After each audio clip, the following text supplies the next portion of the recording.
परिवर्तनशील वास्तविकता माना गया है। माया या भ्रम आत्मज्ञान की खोज में व्यक्ति को स्पष्ट, भ्रमित और विचलित करती है। उपनिषदों में कहा गया है कि पूर्ण मनोयोग से की गई योग साधना से साधक को सभी सिद्धियां मिलती हैं। उपनिषदों में कहा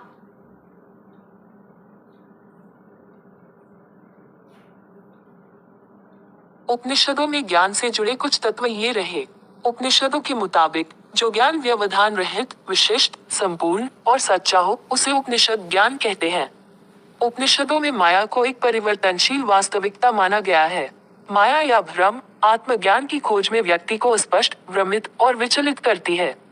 उपनिषदों में कहा गया है कि पूर्ण मनोयोग से की गई योग साधना से साधक को सभी सिद्धियां मिलती हैं।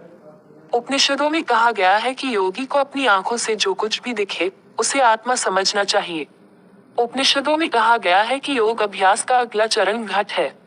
इसका मकसद प्राण, अपान, मानस, बुद्धि, जीवात्मा और परमात्मा के बीच मिलन लाना है।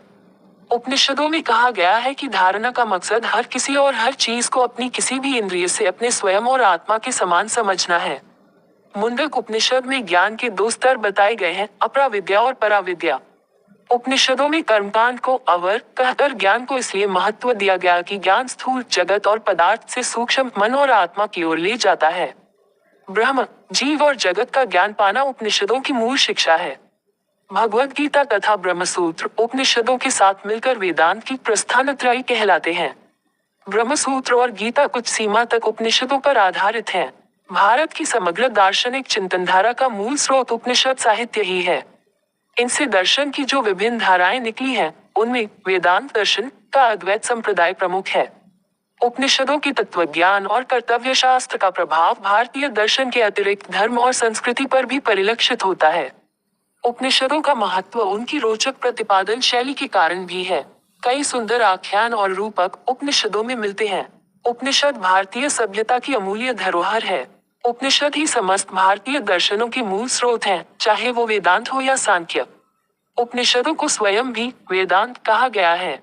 17वीं सदी में दारा शिकोह ने अनेक उपनिषदों का फारसी में अनुवाद कराया। 19वीं सदी में जर्मन तत्ववेता शोपेनहावर ने इन ग्रंथों में जो रुचि दिखलाकर इनके अनुवाद किए वह सर्वविदित हैं और माननीय हैं। विश्व के कई दार्शनिक उपनिषदों को सबसे बेहतरीन ज्ञानकोश मानते हैं। उपनिषद भारतीय आध्यात्मिक चिंतन के मूल आधार हैं, भारतीय आध्यात्मिक दर्शन के स्रोत हैं। वे ब्रह्म विद्या हैं, जिज्ञासाओं के ऋषियों द्वारा खोजे हुए उत्तर हैं। वे चिंतनशील ऋषियों की ज्ञान चर्चाओं का सार हैं। वे कवि हृदय ऋषियों की काव्य में आध्यात्मिक रचनाएं हैं, अज्ञात की खोज के प्रयास हैं, वर्णनातीत परम शक्ति को शब्दों में प्रस्तुत करने की कोशिशें हैं और उस निराकार, निर्विकार, असीम, अपार को अंतर्दृष्टि से समझने और परिभाषित करने की अदम्य आकांक्षा के लेखबद्ध विवरण हैं।